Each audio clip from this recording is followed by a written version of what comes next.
say about that too. So Wait, how do you know? Wait a minute. How do you know what I'm about to talk about? I can tell what it is. Okay. Go ahead.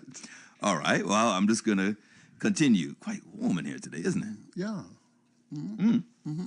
So what happened? I told a story about Saturday. Okay. Like I said, I wasn't shown in the greatest light, but it was the honest light. Right. And it was about my experience of non-Bermudians, Bermudians, and their non-Bermudians riding cycles on South Shore Road. Okay. And the first experience, it was about a good 15 or more or so riders riding in one pack without breaking up the pack and 3 or 4 abreast. There was a long line of cars behind them, and the selfishness and lack of understanding and, quite frankly, lack of any type of decency. Right. Because you know the speed that you're riding at. Yes. It's a bunch of you. No one can overtake you with comfort. Yes. And there was absolutely not one bit of consideration for other road users. I want to say I'm surprised, but if we aren't standing strong for the Bermudian culture, they're going to do what they want. Yes. And what angered me to no end was that bunch of thugs were breaking the law because I checked the traffic code. You have to be as far left. That part's not the law. That's recommended, but being single file is. Yes. And so they were thugs, openly, blatantly breaking the law without any consideration for other road users or anyone else. Got you. Then I bump into a Bermudian who is riding to the left and everything's cool. Then I bump into a non-Bermudian who, again, is riding near the center line. Cars and trucks can't overtake because the traffic coming in the other direction. Yeah. And he and I had words. I then called the police, as I said I would do. And when I did, I reported. They said that the road safety crew or unit will be making some appearances soon. Yes. On road safety and the state of our condition, roads and all of that. And so that's something that they might bring up. Right. That they will bring up to let cyclists know that the law is single file. But if you choose to not be single file, Right. then the least you can do at consideration, not even do the law, just plain decency, Right. try to come out of your lane of selfishness and privilege for once Yes. and break up the pack Yes. so that people can, if they have to overtake, and it's the same thing. This was so long ago.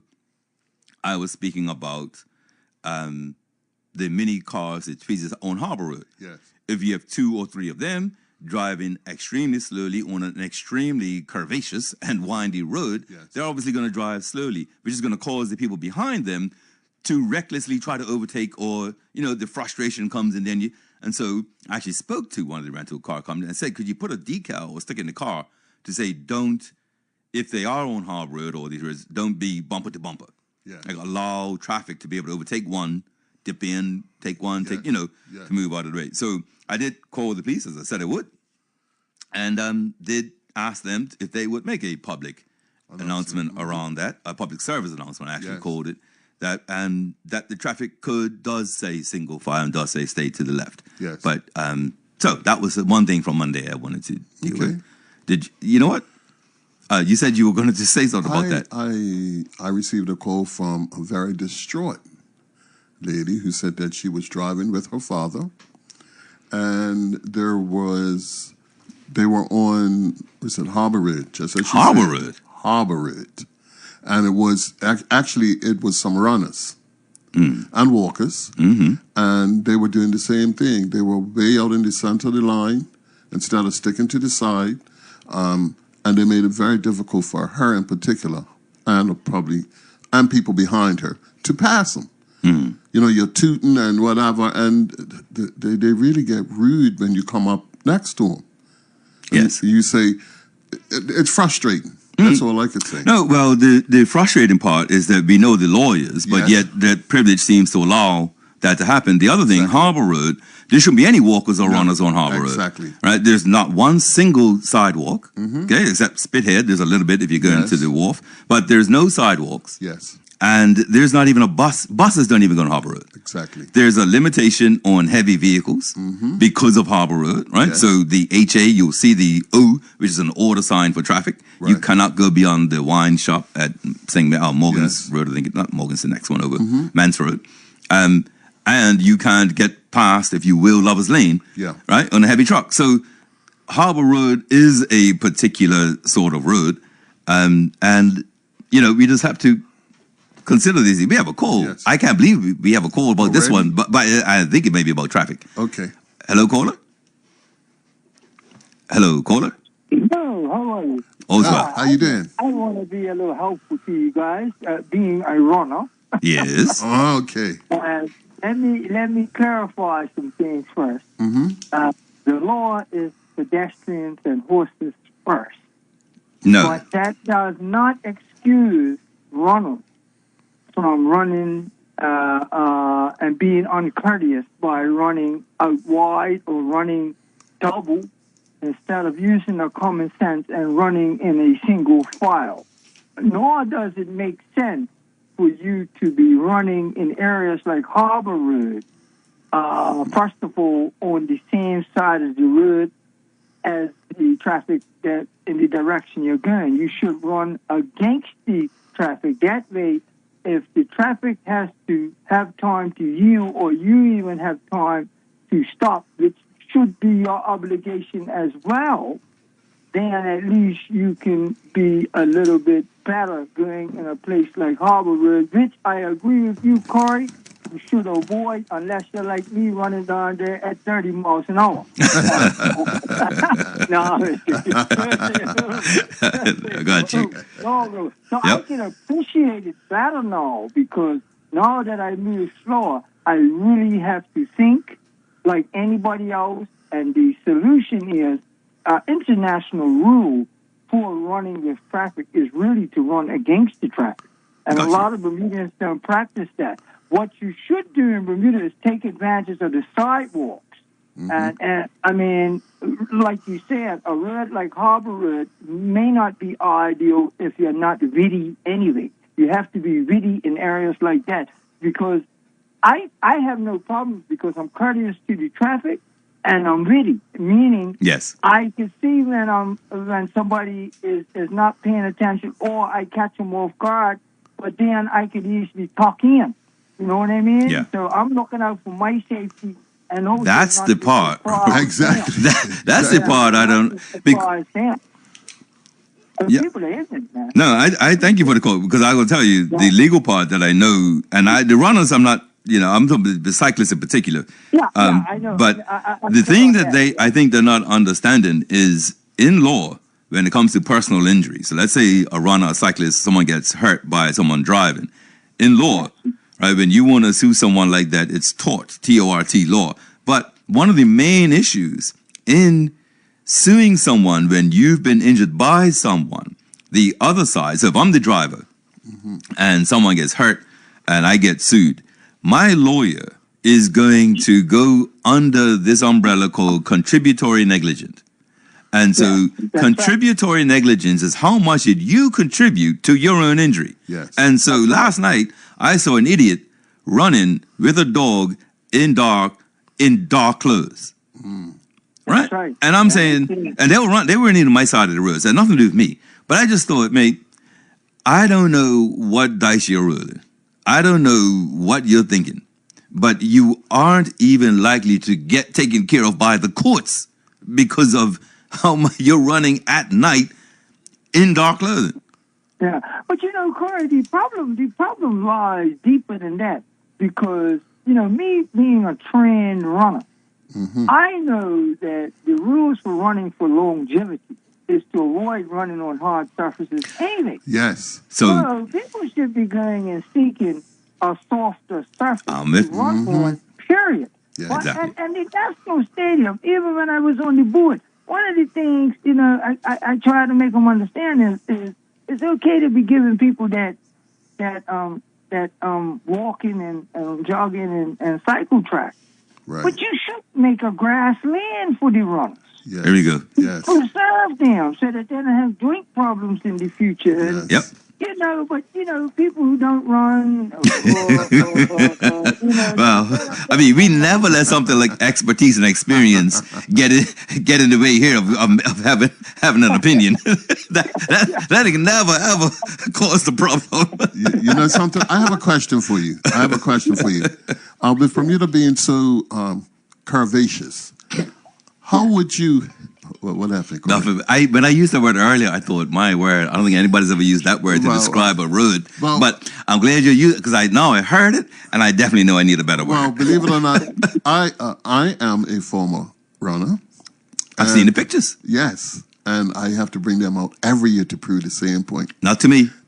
I believe you. Thank you. So my point, my question to you is: how do you approach a very, what should I say, very curvaceous corner? Well, let me tell you something. As a Bermudian, yes. Now, I can't speak for the foreign population, Right. but as a Bermudian who knows the road pretty well, yes, it's all about anticipation. Okay. That's what I thought. There you In go. other words, I set myself up long before that corner. Right. Right. Exactly. So I'm saying, what side of the road I think is going to be to my advantage and the motorist. Exactly. Yes. I saw a guy walking, not even running, right? Yeah. On Elbow Hill, heading west Yes. in the eastbound lane. Now, when cars come around that corner to go up Elbow Hill, Yes. that was the side of the road this man was on coming down the hill. Oh, and I looked at it, I said, that's a foreigner. Because no Bermudian would run that risk. Exactly.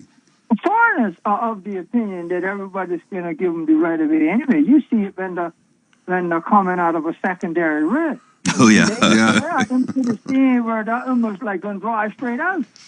Like, without saying, well, the law is clear. If you're on a secondary road, you come out. Absolutely right. Yeah. You can't, assume that, they're going to stop for you. Definitely not. And this So habit is going on in Bermuda, which is a dangerous practice. Yes. Which, everybody's guilty of it. And it's different if you're in rush hour traffic and the traffic's moving slow and, somebody's letting you out and you can ease your way out. But they're doing it through the day. And the King's Highway is supposed to be kept clear for traffic to move. Secondary roads, you have to come out with caution. But it don't mean you have the right of way. But people act like, oh, I'm just barging out. Okay. Before, I'm just coming along all of a sudden the head of a car. I'm like, what's that about? They thought I was going to stop for them, But it's become habit. It's become nationalized all of a sudden, Okay. So, they all have to be sensible and witty. My favorite word is being witty about it because, like I said, if I know it's a curve down there, Billy, and I'm running, and this says, look, sometimes I'm walking. Yes. And I'm saying, hey, boy, let me get on the left field, boy. Because even though I know I want to go against the traffic, that's a wall going around that corner. That's not even no room for error. So I'm better off to go with the traffic and just stay close to the side. So you got to use your common sense. Yes, definitely. You know what I mean? Just don't assume motorists are just going to see you or not be surprised by, that's when I'm looking at the South End. It's, we know it's going on. That's true. Whether we want to admit it or not, and all of a sudden you're there, it's too late because the bottom line is they're going to live and you're going to die. So true. So true. We need to just be witty. We need to anticipate. Hey, man, I'm a master of anticipation. I ride horses. Yes. And you ride a horse, you've got to anticipate dogs and everything else.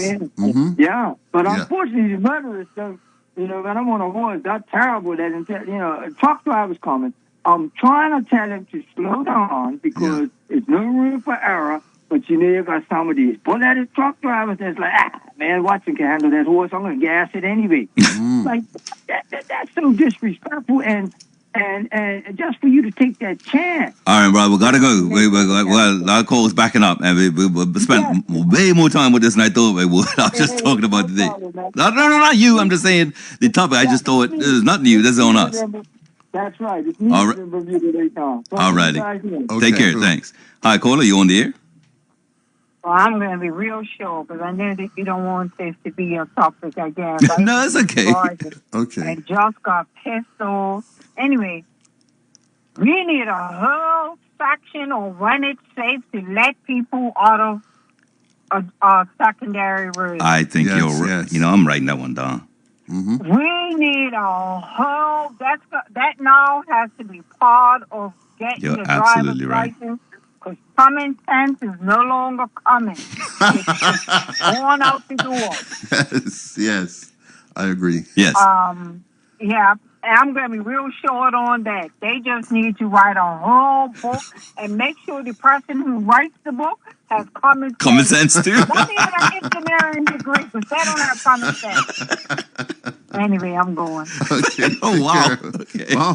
Short she Wow. was. No, I sorry. I didn't mean to shut it down, but I didn't think it would be that deep. So that was all good? Yeah. Okay, cool. When you used to run, right? So let me just Sure. you ran training like on the roads. You been running? I train on I train on all surfaces: the road, the grass, the golf beach? course, and the beach. Yeah. Okay. Now, because I understand from people who run that the verges sometimes, not the sidewalks, but the grass are not even. Right. And so the runners prefer, even though it's harder, it's even, the road. But there are areas for that as well, and I used to use the tracks. If you Yes, I agree. If you can plan your time running on whatever surface Yep. you want, and keep yourself and not only that, other members of the public safe as well. If I know you're going to think I'm bragging. I'm not bragging. Okay, I'm just give you. How do you know that I know that you're bragging? I wouldn't. Because whenever I say stuff like this, you think that I am, and I'm not. Well, you know me. I'm not going to think that. Well, let's just say I will be. I was cautious unnecessarily. Okay. You could, not even theoretically, but actually, with the exception of maybe in total a quarter mile, Right. run from Warwick to Dockyard on the tracks. You'd get, well, not Dockyard, you'd get as far as the police station in Somerset, and then, but there's enough sidewalks and bridges on sidewalk to make it to Dockyard without too much traffic in the way, only because of the tracks that go, behind PAC, behind the school, behind their riding, behind White's, comes out at Camp Hill, and then it goes, if you will, from even Southampton Princess or Riviera, Southampton Princess, all the way through. Mm-hmm. You go up behind Port Royal gas station, you come out somewhere by Somerset Bridge, cross the bridge, go back onto the tracks, you come out at Sound View. Mm-hmm. So I'm just saying perhaps it's a bit more conducive because of the tracks. I'm glad you brought that up. I have a big story about that. Okay. Give me 2 minutes. You got 22. My good friend, and I'm going to call his name, named Gregory. Okay. Okay. Hope you're listening, Gregory. I hope he's listening too. Every summer he comes and he stays with me for an extended period of time. It could be anywhere between a month to 3 months. Okay. Okay. And he always comes up with something that we guys could do together. Because, we came up, from very young and we did everything together. Okay. Shot lizards, went on the golf course, stole people's balls. Yeah, was he part of the crew going out to the channel? Yes, he was. Oh, really? He was one of the swimming crew? He was a member. Okay, cool. So every year he comes with these so-called, what he thinks, great ideas. So he decides, hey man, we should, the adventure for this summer for us. I said, yeah. He says, we'll take the push bikes and we'll go up on the ferry, we'll have lunch in Dockyard, and then we'll ride back down to town. I said, okay. How are we going to do that? I'm not riding on the road like that. So he says, no. What we do, we cut off and we go to the tracks. So we went up, near the... So you did this? Yeah, we did this. Oh, I thought it was summer coming. Really? And I want him to know publicly that was the worst idea that you can actually come up with. And don't come back to Bermuda with that idea no more. Okay? I hope he's hearing this. What's the problem? It's not like he asked you to do end to end. No, it was more like, if it was a bike ride, it's a bike ride. But it ended up being a duathlon. What do you mean? Because here I am going through the tracks and I got these poles in certain sections, right? Like turrets, toes. And you had to lift up your bike, carry it down just to get right. I nearly fell about 3 or 4 times. Then I was riding in the sand that was so thick. Don't ever come back to Bermuda with those great ideas again. They're done, finished. We're not doing it, okay? I can't talk. Let's take a call. Hello, caller. Call and please say something, 'cause I got nothing to say. Good afternoon, Mr. Butterfield and Mr. Ferguson. Yes, sir. How's it going? Yes, sir. Yeah, right. Yeah, I was listening to you. I actually just turned around. I was listening to my great cousin, Mr. Mike Watson. But, yeah, I believe the running community, the government, I should say, and running committees, we can improve our running areas throughout the island. For instance, I remember at the Shirley Bay, and the great Mr. Boldy Hensey used to run every day down at Shirley Bay Field.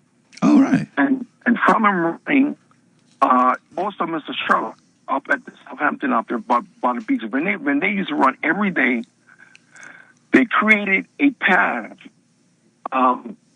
Made the surface, the running areas mostly even, right? All right, because they were. But as we notice now, like I walk down at Shirley Bay because I'm trying to get back into my running, but very hesitant on running on the tracks as well as running around the perimeter of the field because there's a lot of uneven surfaces there. I thought so. Yeah. Right?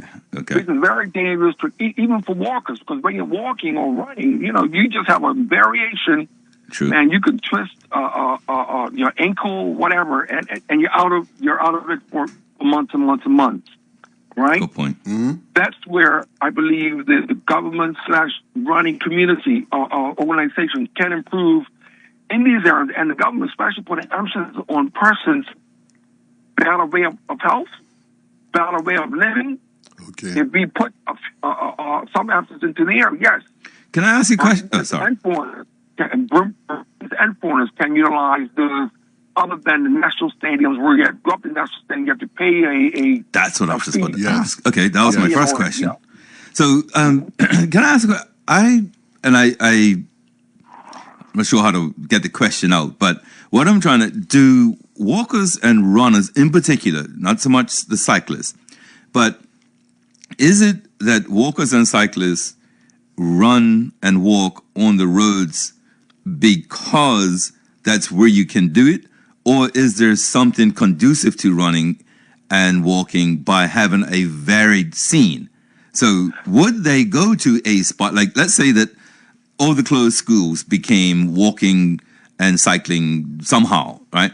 Yes. Would that work for walkers, or do they not like being in a circuit like that? Do they prefer walking out on the street because, Well, that's the only means of being running. That's a good running point. to be safe. Running out on the roads, but the road Good has point. to be even. No, They you have to just be hit it. even. Yep.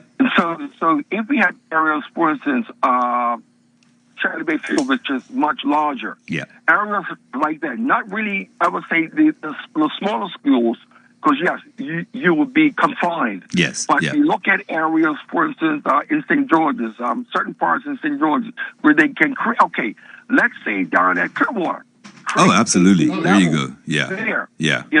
Level grass, or not even asphalt, but yes, even asphalt as well, because we have it in the States. Where I go, where I also reside in Florida and North Carolina, they have designated what we call public parks, and they have the walking trails, they have the cycling trails, adjacent to one another, but they are marked where the cyclists go, and the mark for the runners and walkers. Okay. Yeah. Mm-hmm. Yeah. Definitely. Good stuff. So, Yes, sir. so that's where I believe, we can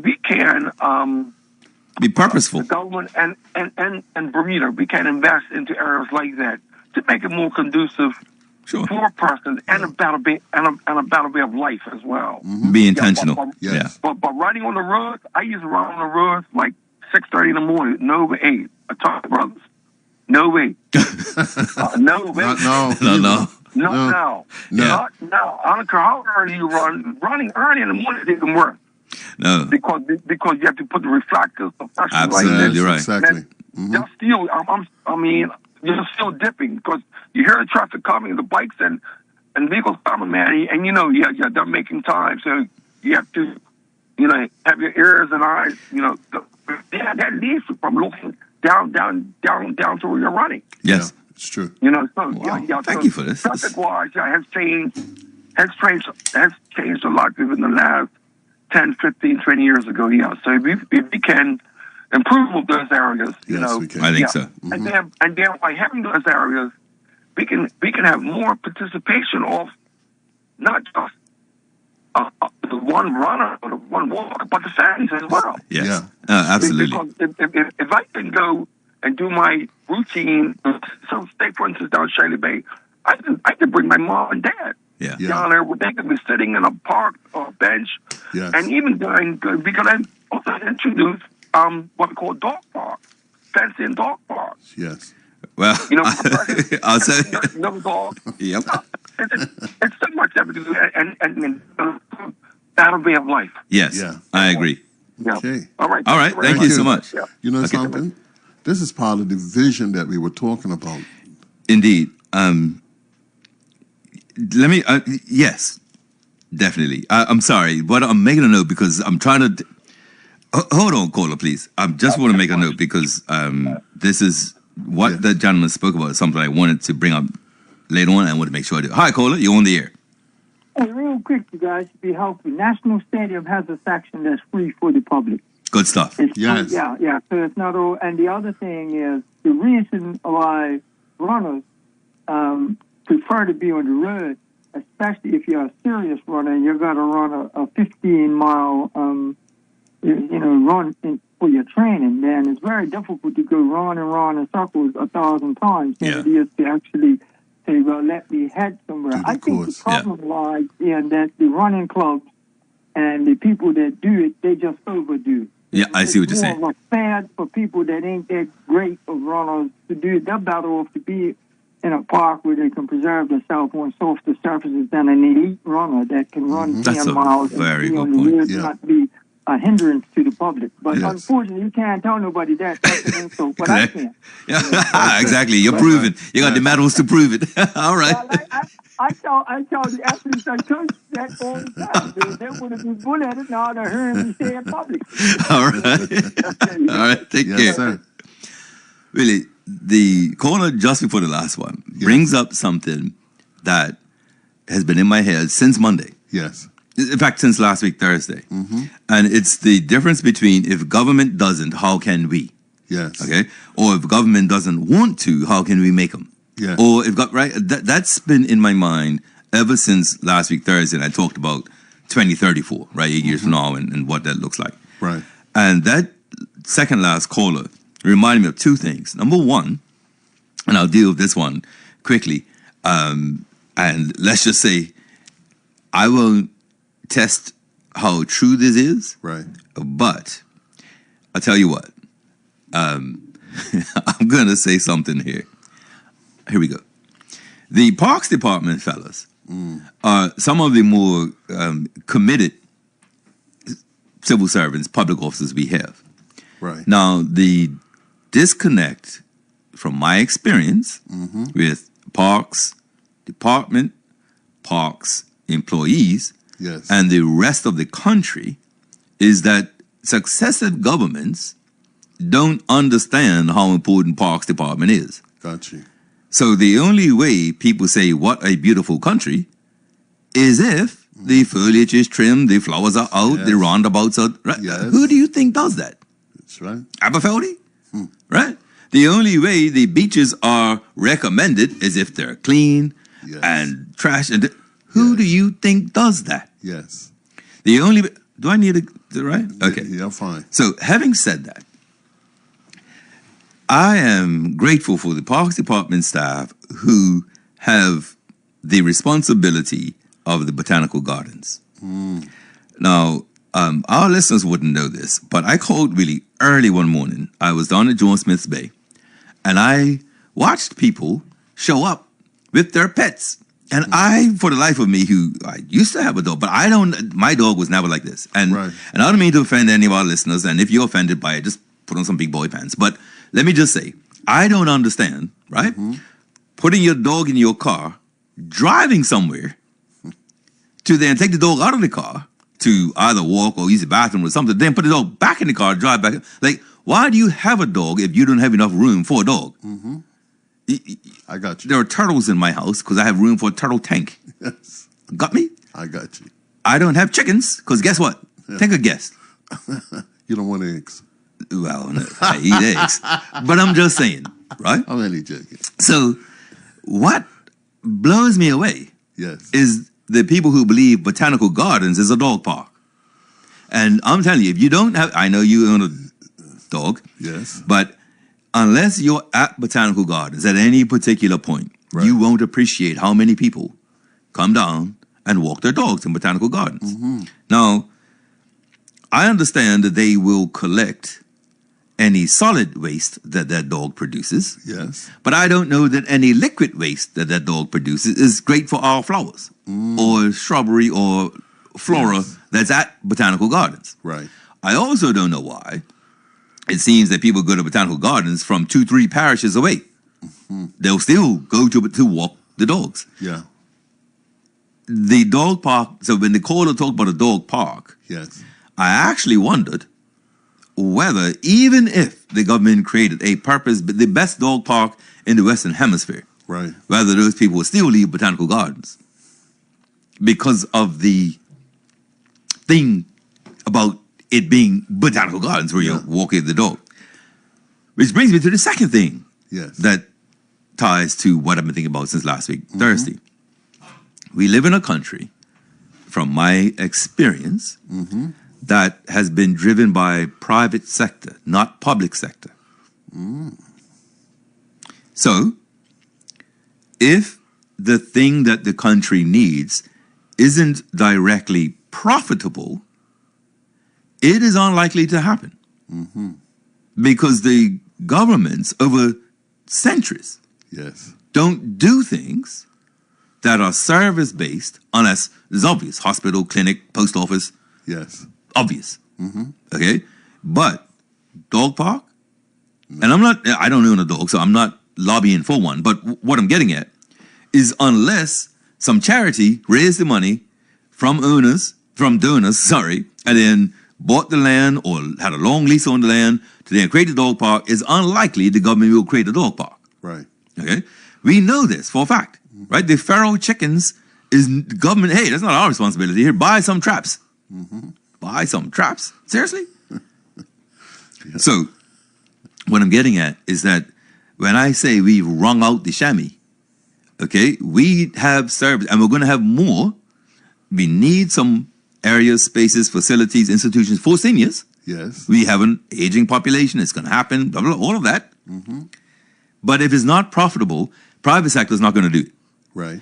If government doesn't prioritize it, it won't happen at all. And then we may end up with a crisis because we haven't done the thing that we needed to do 8 years, 20, whatever years ago.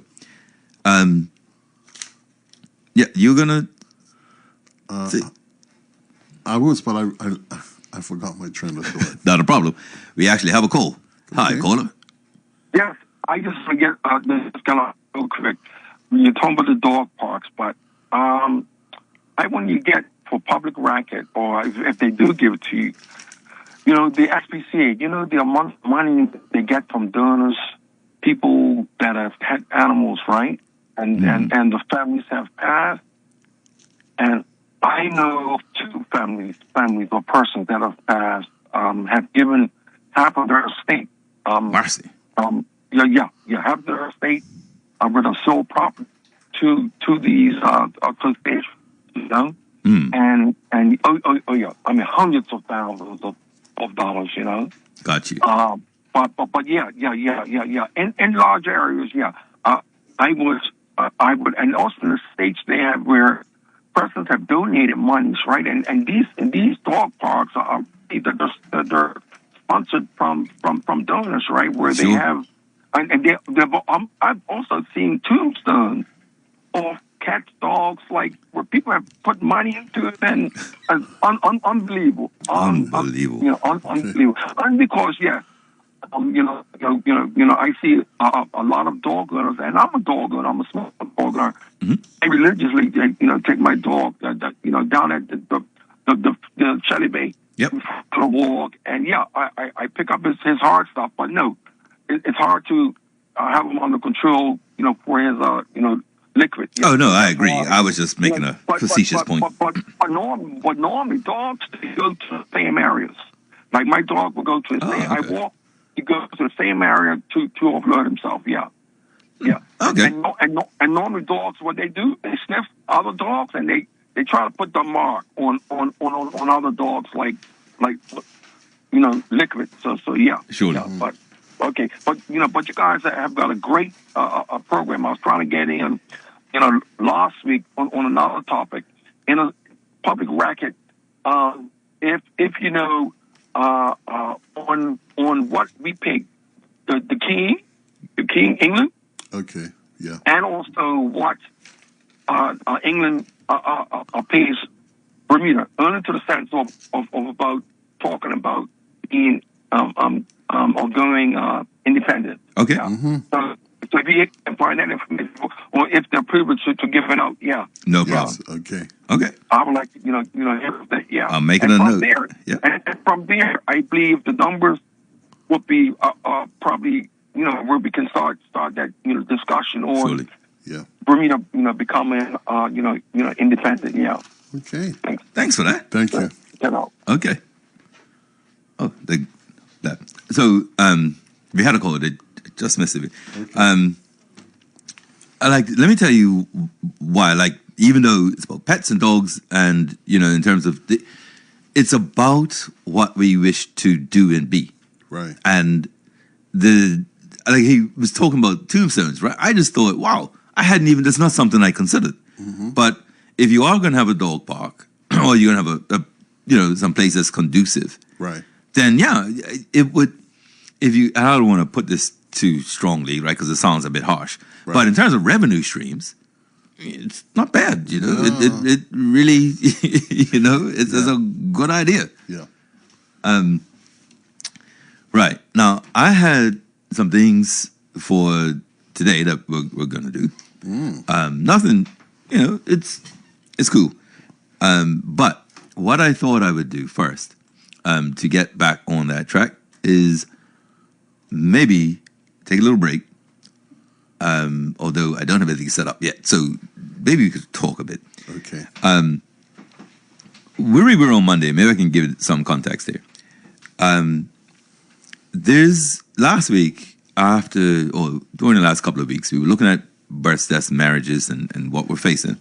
And one of the things that I spent a lot of time thinking about really was why the Corey Butterfield show, or being Bermudian. Why is that we were putting this out? And I didn't come up with any solid reason. Nothing that was neutral. Right. So it was all back to the politicians are officers of the court, right? So they're all on one side, right. Albeit they may argue about how, but they're on one side, and we are on the other side. Sure. And I thought, and that didn't work for me. Let me tell you, honestly, I've been through a lot of thoughts. Okay? Right. And one of them was, as an example, let's take immigration. Right. Okay. So if there's a discussion about, and the government says, we are about to do this. Or, no, let's do it a different way.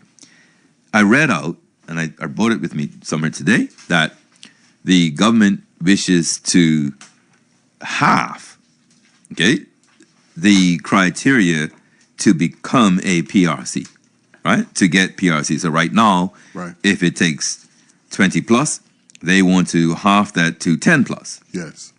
They stated that a PRC, the only difference would be that they won't have the right to vote. And I'll read it. This is from the Consultation on Retaining the Local Workforce Population 2024. Regarding non-Bermudian workers, it is proposed that by lowering the time requirement for persons to obtain the permanent residency certificate, it is more likely that the current foreign residents will remain in Bermuda, as they will be able to enjoy all the benefits of a PRC holder, to reside, work, and invest their savings locally. The only benefits PRCs will not have, compared to Bermudians, are the right to vote and the right to receive certain benefits, such as financial assistance. Now, I then say, It is also likely that children born to PRC holders will choose to make Bermuda their permanent home and will reside and work in Bermuda until retirement and beyond. The issue for that is they then go to retaining Bermudians, not one specific recommendation. It talks about the state. Right. And that's why I have been struggling for 3 days. Wow. The government will put out a statement like that. We are looking at reducing that. And so we'll go on. The recommendation, the permanent to 20 years for persons in ordinarily resident in Bermuda, 15 years for a non-Bermudian parent of a child with Bermudian status who has been ordinarily resident in Bermuda, and 10 years for children born to PRC holders who have been ordinarily resident in Bermuda. However, so that's what it currently is. You need to be here for 20 years and ordinarily resident to get a PRC. Right. If you have a child with a Bermudian parent and you're non-Bermudian, Yes. you have to be here for 15 years. The parent has to be here and ordinarily resident for 15 years. The child has to be ordinarily resident for 10 years. Okay? This next sentence tells you the bias. However, to date, there have been just over 200 applications approved. This number will not have an impact on achieving the overall goal of sustaining Bermuda's working and residential population. Now, this is the, choose my word here, because trust me, the word that almost came out. This is the way that Bermudians get misled. And it's very subtle. So I've just read you a document. So this is published. Right. Nobody's hiding anything. Right. They have said, we want to reduce these requirements. Yes. And those requirements will allow those foreigners to stay here to retirement and beyond. Okay? That's a theory, Yes. right? It's a theory about, and the fact that lowering will cause more than 200 Yes. applications, right? Some of our constituencies turn on fewer than 50. Now, these people won't have the right to vote, so I'm not talking about their impact. I'm just talking about what 200 is. Right. You got me? Yeah. 200, as an example, is 10 times the amount of Bermudians who got a job in 2024. That's true. That is so true. I could go on about what 200 is, but to a government who thinks of Bermuda Inc., right? So it's not about Bermudian jobs, it's about jobs. Yes. It's about the Bermudian economy, however the economy is. Yes. It's about Standard & Poor's and Moody's rating, not whether Mr. or Mrs. Bermudian has to work after 65. Yes.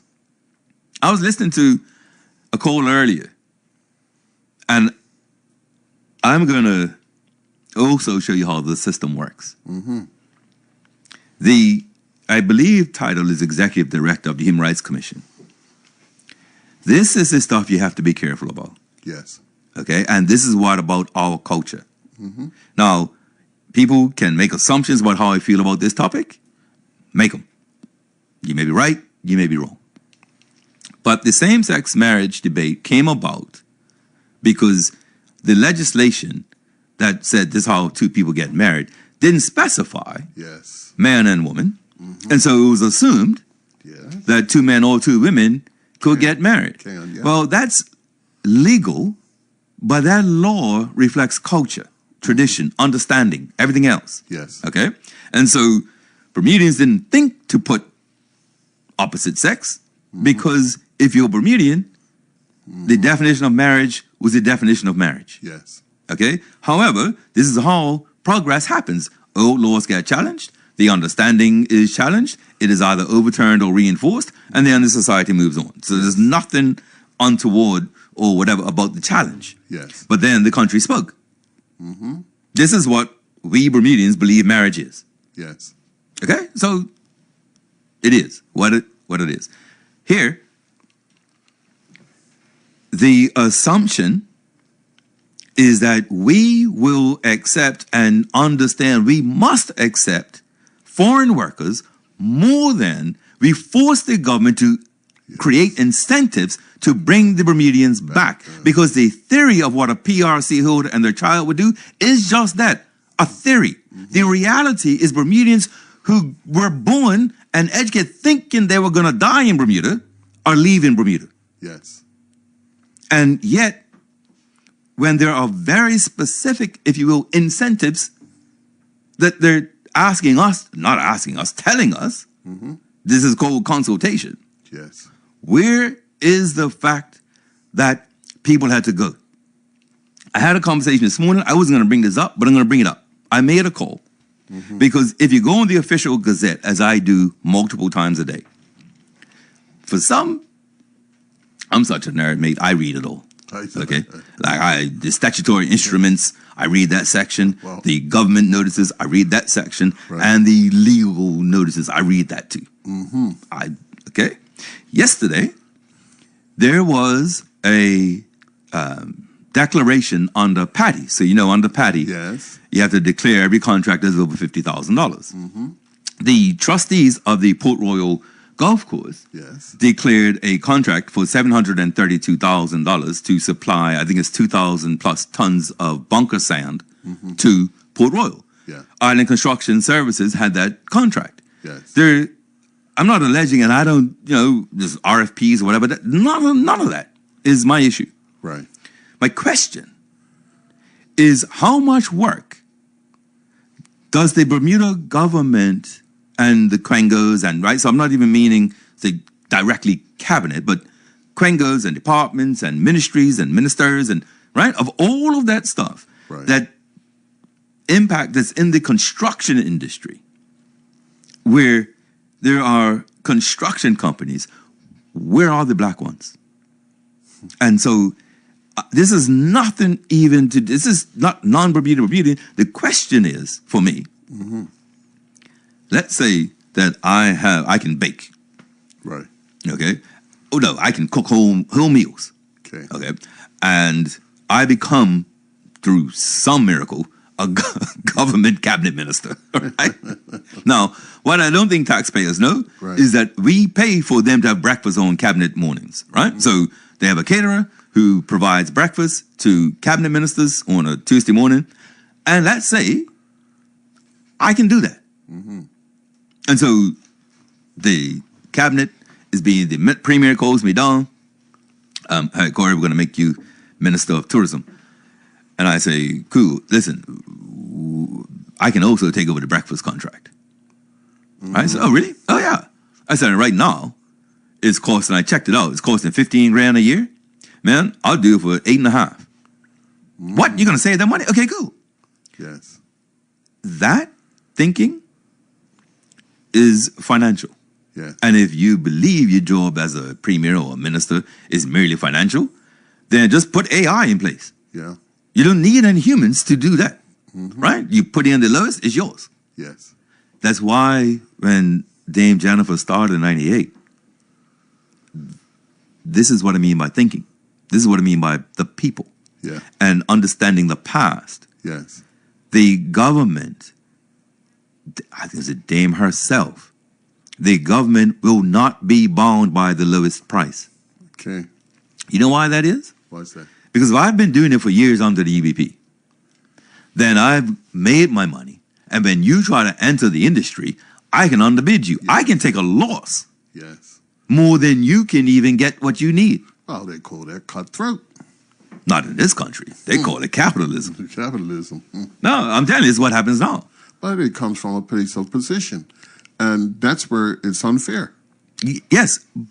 And that's my point. Yeah. So in 98, there's an understanding how this country's been run. It was segregated for crying out loud, Yes. let alone the business people in the UBP. Yes. So if you did want to empower your people economically, Yes. if you did want to change who made the, I'll give you an example. One man picked up one company picked up every single car that had been in an accident in Bermuda until, I believe, at the time he was a minister, Ewart Brown, opened up the tow truck industry. Yes. I remember some commentators saying, I don't know why we didn't have that much money. Those people going to open and close.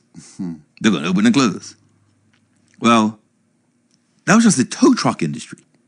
Just imagine all of the things in this country Yes. that required a dynamic change, an intervention, Yeah. an intention Yes. to diversify the income of this country, Yes. to distribute it wider to many others. Yes. Well, look where we are today.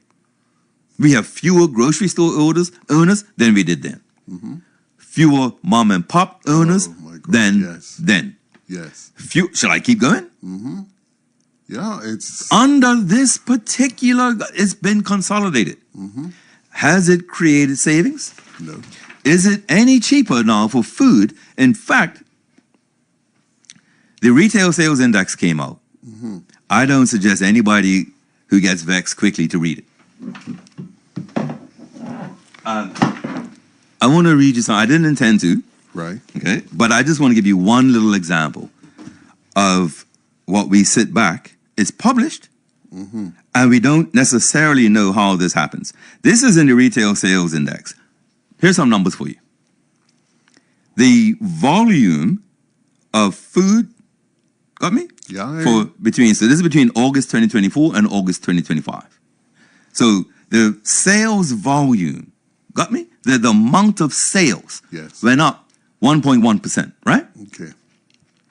The value of those sales went up 2.8%.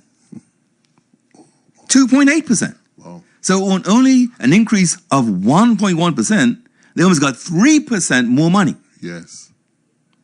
The service stations, the opposite happened. In the service stations, the volume of sales, the amount of sales decreased 1.6. But the value of those sales went down 3.8. The issue here, let me talk about clothing. We talk about food, we talk about clothing, and we talk Right. about insurance, right? Yes. Clothing. Ready for this one? The volume of sales for apparel stores, right? The volume of sales, how many sales are rung up at the cash register, Yes. got me? Yes. Increased 0.6%. Okay, went up 0.6%. Let me repeat that. The amount of sales, the amount of ding, ding, ding, Yeah. right? The amount of Yeah. sales increased 0.6%. Yes. The value increased 3.8%. In other words, the profiteering that's going on in this country at the expense of the people and some basket of cost of living, I don't think that's going to do. Well, it's costing us more, and And this isn't even real good today, but we have a caller. Hi, caller. Hey, good afternoon. Hey, good afternoon. I like that. Hey, good afternoon to you. Okay. No, that's because I'm debating and my mind's like, do I really want to get into this for long? I'm getting into a pet peeve day today. So I'm saying, you you shouldn't be calling the radio when you're on your pet peeve day. okay. I'm having one too, Here's so my it's pet okay. peeve, and you're on it today.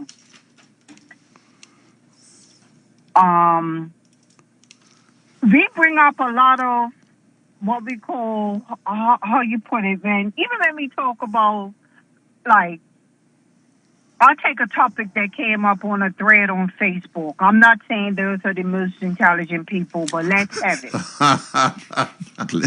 Mercy. How come the Bermuda government don't ensure that black people are in a hotel? So I'm sitting here saying, I'm thinking, okay, even if I believe that, what would be the mechanism for the government to ensure that black people are in a hotel? Okay. And I'm thinking, don't black people have to drive that car? I mean, Like, I'm really sitting around waiting for the government?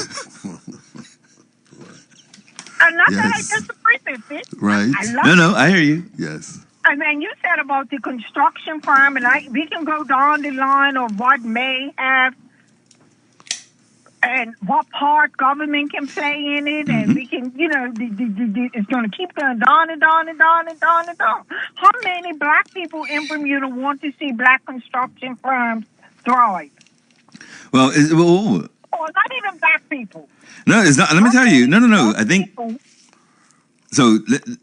If I can jump in here, the thing with that construction company is that those black construction companies built the country up until now. So you can find a building built by foreigners, right? And now you can, right? St. Regis. But some of the more interesting buildings, take Elbow Beach. I think when it was done, that must have looked. I agree with that. So we're not going to go down the line of that because we're not into who built Bermuda. We're into the conversation of, from today, right now, what is it going to take for all of us who agree that we should have a black grocery store? I'm just coming right to that. It's so weird. That's okay. Yeah. No, I'm glad you. No, I'm so glad you put me on track. Thanks. I'm been spanked, really. Okay.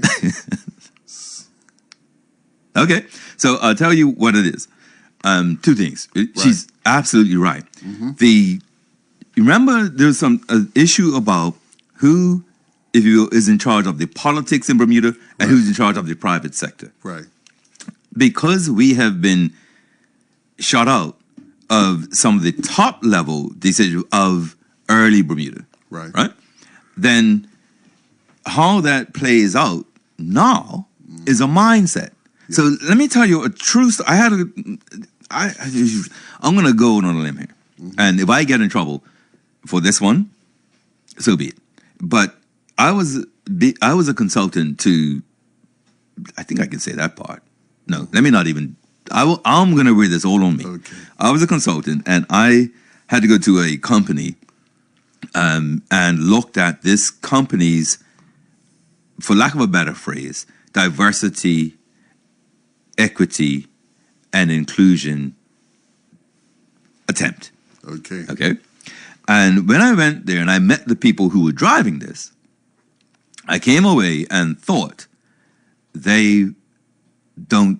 it's a good start, but I don't think it's going to do what they wanted to do. Okay. I didn't tell them this, right? But I came away thinking this. The other thing I should say is all of the top executives, like the CEO and everybody, they were also at this meeting, backing, at least it appeared to me, backing this effort. Okay. 2 years later, everyone involved in that effort has been fired. And the lead believes he was fired due to that actual work. Oh, wow. Okay? I'm only told this in a meeting this week. Right. I said, by the way, whatever happened? Right? And so, every last one of them's gone. I said, wait, this one, Corey? Everybody involved in that is gone. Now, as it turns out, that lead person, I saw their name in a whole different organization now, right? So they have a job, and so I call a mutual friend. I said, listen, this fella, wasn't he the lead over here? Oh, yeah. I mean, he was committed. Oh, yeah. What happened? Oh, he got fired or let go, and he believes it was because of that work. Oh, my. And this is where I kick in. And I ask, really? They say yes. I said, no. I know this sounds facetious here, but are you seriously telling me that this man believes he was let go because of the work he was doing for equality, for equity? Right. Yes. I said, then why didn't he squeal? How is he not going to the Human Rights Commission? How is it that the country doesn't know that organization, that company, yes, did that? And it was just like that, silence. And she said, I don't know. I said, no, hold on, wait a minute. You see, on my show, people think I'm bold. They think I'm even reckless, probably. But I tell them I'm matching energy that you can't imagine what happens out here. Yeah. You can't imagine the racism and how it goes on out here. Yeah. I said, so I'm here trying to convince my listeners that, trust me, you think I'm raising the race card? I'm raising the race card as a shield. They raise the race card as a sword. Yes. And they use it against us. And I'm telling you, call me the people's warrior, call me the black warrior, call me whatever you want. Yeah. But you're not doing that in my country, to my people. And so this guy, let me say also, is American. Now, here's the challenge. Yeah. When I met him, I was in the room when he told everybody in the room he came to Bermuda because he found out about this country of black excellence. He looked and everything that he saw was unlike black Americans. It was like black excellence. And so he married a black Bermudian woman. That's how much. And all I'm getting at is having left your country to come to a country on the understanding of what it is for black Bermudians. To then think you're the person to lead in your company, and I'm not saying he wasn't, Right. then you suffer a consequence. You just go in a shell and go to a new company and just keep your head down? How then, what happens to those efforts? What happens to the employees who are looking to your committee and you? Yeah. Either the company was one that needed DEI and blah, blah, blah, blah, blah, and the CEO was in the room to support you, or they were a fraud. They've cost you your job, and so why are you protecting their racism? Exactly. Well, that's white collar. Yeah, I've had a white collar accounting partner tell me, Corey, my children, I make more money than my children's friends' parents. How can I tell them racism exists? To my face. My. And you wonder why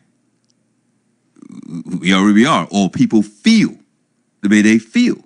That speech I read last week, okay, was in a room, and I didn't say it then, and I probably shouldn't say it now, but if you knew the amount of black men who came up to me, who are corporate men, okay, who were saying, man, I couldn't say, oh, you know, all that type of talk. So I was furious, and I called someone who I go to for advice, an older black man who's been out in a while, in the street, in the house, in the nurse, in the hospital, like he's been everywhere. And I tell him about these men who are coming up to me about, and he says, but they don't respect, but I say they don't respect me. I don't get invited to anywhere they are. I don't get invited to their forums or their barbecues or so they may respect me, but I don't think they like me. And what this gentleman said, older gentleman, good advice. That's why I always talk to, anyway, Corey, let me tell you your problem. Just like that. Yep. Those men know that they need you. When you speak, their bosses have to act so they aren't what you're talking about. So when I'm saying blah, blah, blah, I don't even say it, but I also say something about corporate Bermuda or look at the executive management of the banks. Yes. Okay? If I was to say that on the banks and the law firms and accounting firms, then the black senior executives in those firms benefit from the white guy saying, oh, gracious, we better do something, so we're not. Right? So they don't acknowledge what I do. I don't know what they do. I'm not in that world. Right. But apparently this older man was breaking it down for me that the corporate black man has always benefited from the efforts of the less corporate black man who will call it out. Maybe, maybe not.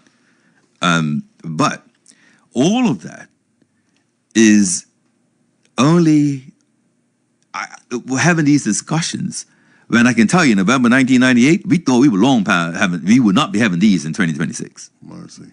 The thrust for equity was just coming. Something's changed. Yeah. Okay? And it's a lot of it to do with self-confidence, how we see ourselves, internalized racism, and then now that we're here, the sense of mission, and I'm going to talk about that in a minute, the sense of mission has been undermined, right? Both Stuart Hayward and the gentleman I'm going to speak about early on had a different approach. Good day, caller. Good afternoon, Corey, Mr. Leo. Yes, Sir. good afternoon. It is my strongest opinion that 98%, to answer your question, what you were just talking about, 98% of black Bermudians still suffer from post-traumatic slave syndrome. I agree. And 98% of black Bermudians are cowards. They won't stand up and fight, will not go out and protest, will not do any of that. So that's the problem. They're weak. They're not like men way back in the 50s, 60s, and 70s, and 80s a week. Can I offer a suggestion that might not be so detrimental to the mindset of Black Bermudians? I really honestly like your opinion on this, as opposed to if you're being weak or cowards or not wishing to protest. My approach, and I'm really, really curious what you think about this. I have said that because this country was raised under white supremacy in terms of slavery, the colonialism, and the legislated racism, right? So there was legislation about, say, plus votes and who could, so there's no doubt this was a segregated white supremacist country. But because of that, I believe, having sat in, church meetings or BFA meetings and whatever meetings, there was an understanding, just an underlying understanding that the issue we were fighting, in addition to trying to have a football match or in addition to having a Halloween party, was whether or not white folks would agree, disagree, support, donate, do whatever. As a result of that, you had to consider that.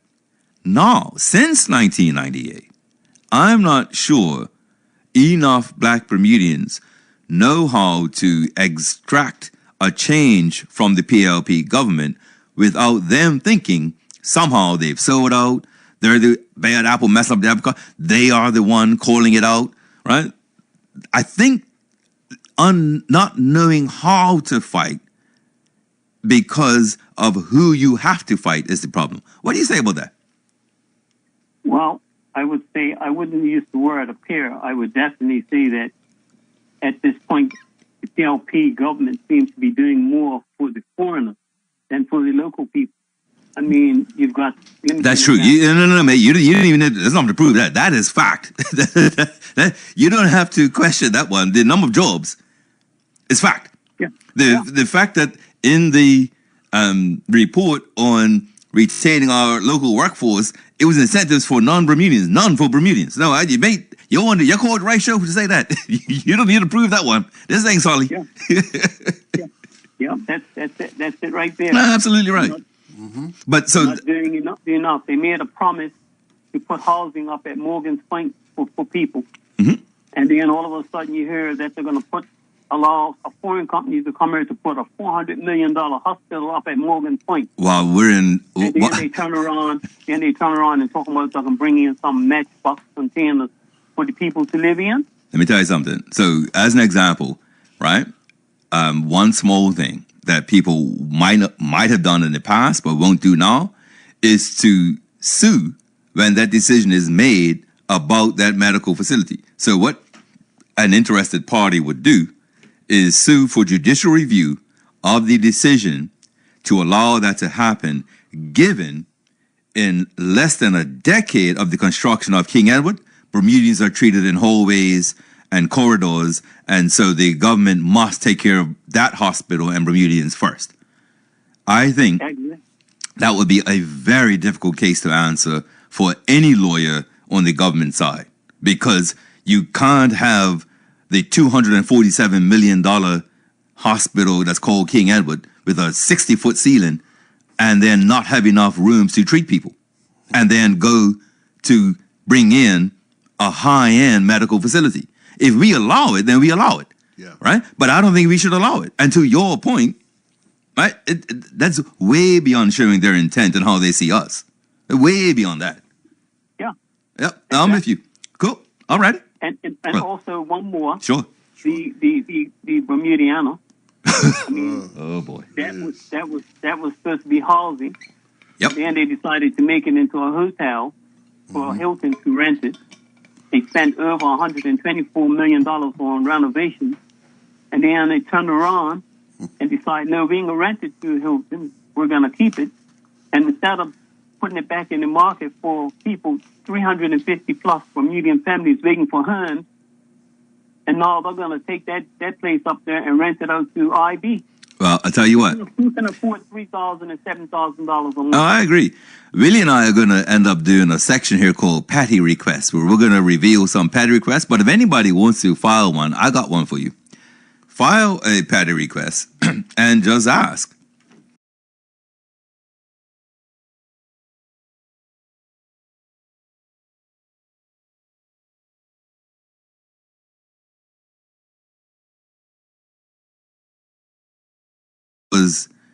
ready for housing and then switched to hotel, what happened to the countertops and cabinets that were in all of those units? Just curious. They were all furnished and ready to go. Yeah. So what happened? Because they changed it all out for the hotel. So I'm just curious, what happened to all that old stuff? Somebody knows. So somebody should put a patent request out and ask that. Because I'll give you an example, right? When you are an apartment building, the regulations for apartment building are each building has its own, say, smoke alarm or standalone, that sort of thing. In a guest property, hospitality property, those you have to have a PBX that connects all the phones so you can, with one button from reception, hit everybody in an emergency. Yes. The smoke detector should be hardwired for that room, but then wired in also so that it goes to other places, right? So what you do for a condo, what you do for a hotel room are night and day. So if you can imagine all the changes that would have had to take place there, you are absolutely right. All right? Yeah. Cool. It's cost the taxpayers $124 million. Mate, that's no. That's just the renovation. You don't know it was about 130 in interest payments since this thing began. Oh, believe me, I got some stuff for this one. This one, Yes. you can eat out for a long time on that story. Great. All right, my brother. Oh, Well, you take care. all right, you too. All right. So, Billy, I have a couple of things, but I want to read this one. And Wait. oh, sorry, I'm so sorry, Billy. You're right. You did. I was looking down. My apologies. Go ahead, co-pilot. Okay. So sorry. I'm here trying to keep up with I know. I'm so sorry. and you're on a roll. You understand what I'm saying? But I wanted just a little bit of time to digest. I'm sorry. You're absolutely right. I woke up, and you're absolutely right. I'm so sorry. No, I need don't to- be sorry. I need to slow it down. I'm here. Do you know what you just said? No, you know I never remember. All that information about Grand Atlantic or Bermudian or whatever it's called now. Oh, which part? And how they transitioned from being a hotel to Right, being a housing to a hotel yeah. How certain countertops do a petty request for countertops and whatever. People just assume that they just throw that stuff away.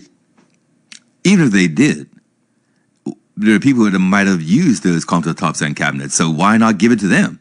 Even the hotels give away their stuff. There's one, Coca Reef right now is doing it. Yes. I remember Princess when they were. So why not do it there? If that's what's happened. We're talking about taxpayers' money. Even if they would have had a sale on people coming in and actually using them. Sure. You know, it's accountability. And it goes deeply into our financial business. Wow. And we need to be accountable for what we do and what we don't do. We just can't allow slackness. I agree. So I slowed you down. That's a bit. No, I'm glad you did. Because I was about to speed off. And there are some other things, but they're not as important as... No, you're right. I mean, you see, we used to say this thing, and I'm chronologically of the vintage now that I remember some of these things, right? I like that. You like that? Yeah. Chronologically, I'm of the vintage? Yeah. And I am of the vintage. I'm just saying. Okay, all right. But I can remember things now, Yes. you know? And the way we have been for, say, 8 years isn't how we have always operated. Yes. That distinction is why I know 8 years from now, we can have another change. That is true. Okay?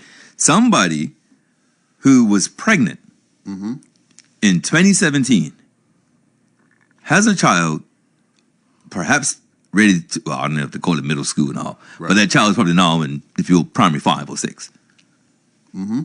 Pregnant. Yes. That's where they are now. Oh, wow. What can we, do Yes. in that time as well? There's something like, yeah, Let me just say this. absolutely. I have to get this off my chest. Please do. So many times I pass through Facebook nowadays and media outlets and what have you, and you keep hearing accountability. Oh, And you know what I do now? I sigh. You know why? Because accountability comes from a position of knowing. knowing that's And if Shiva. if you don't know what someone should be held accountable for, how could you hold them accountable? Because they're not going to be willingly giving away this information. That jobs thing is the biggest one for me. Jeez. So we could talk in barbershops, on the corner, wherever we go, about what is actually happening in this country. But as a Bermudian, we have to start having these conversations.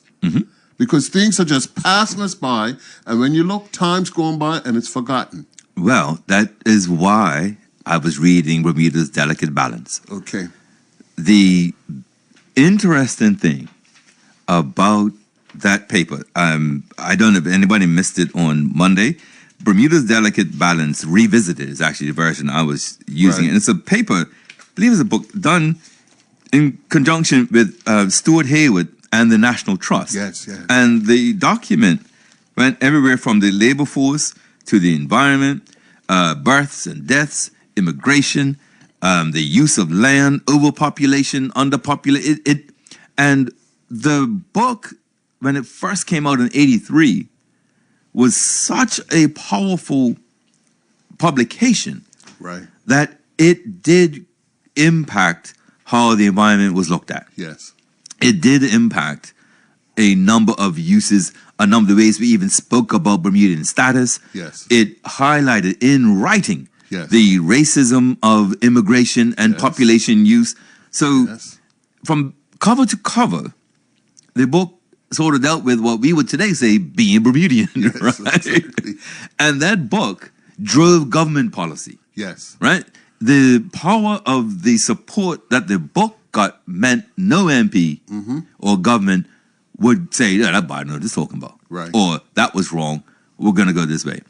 And from 91, when the revisited version came out, forward, I checked and did some analysis on my own, and I could see how impactful and powerful this publication was. Right.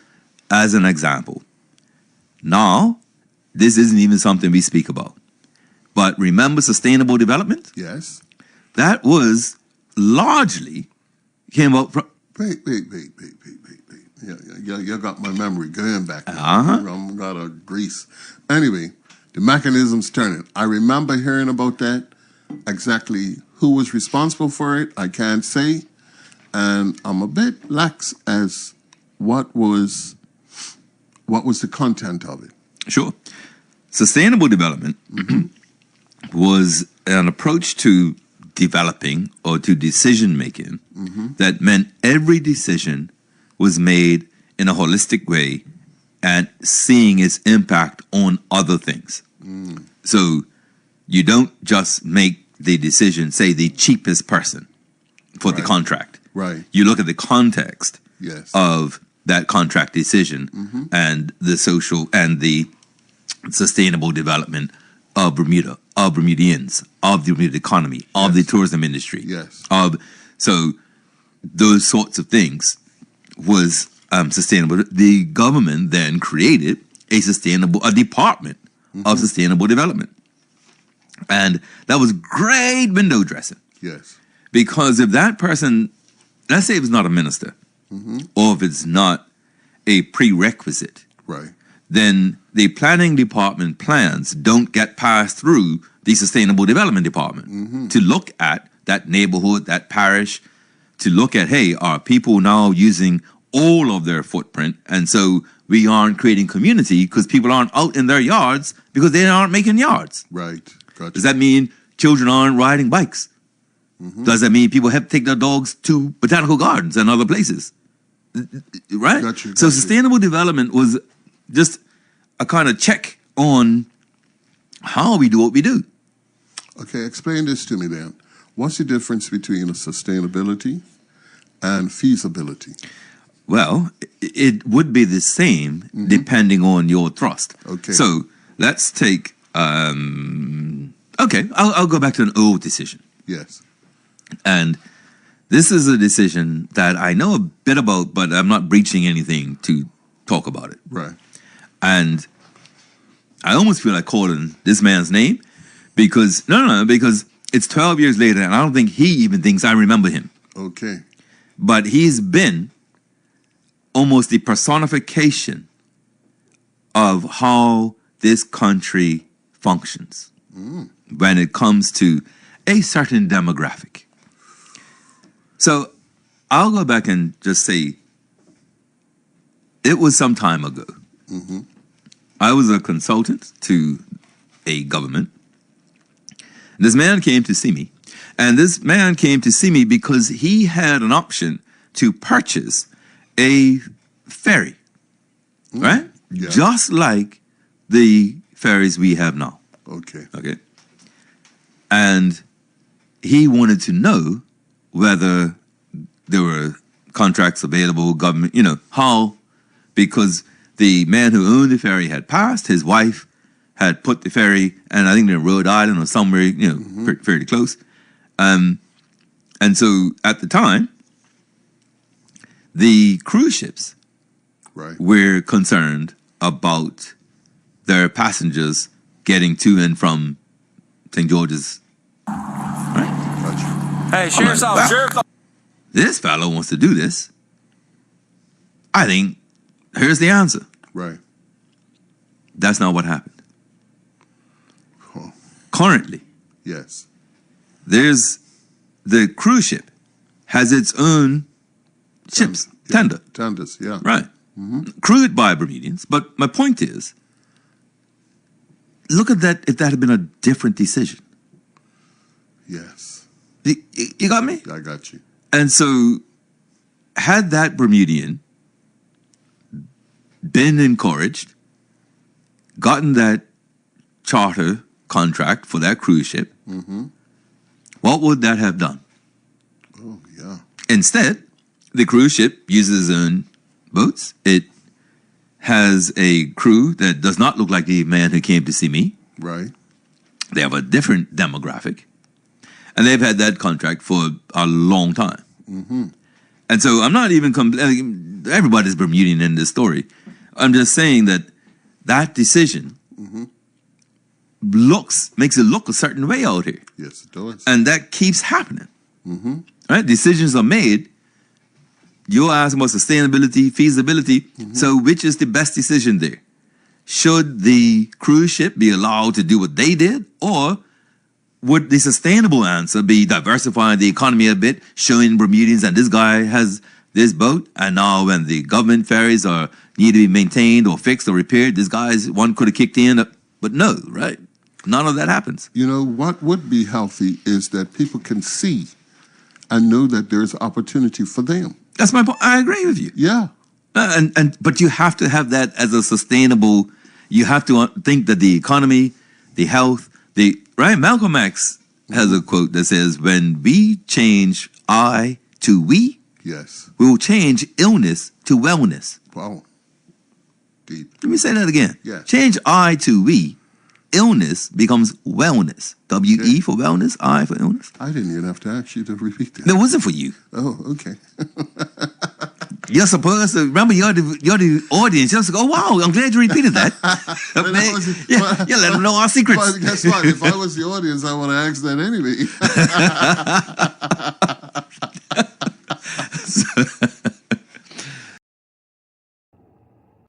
Bermuda Live on YouTube. Subscribe now.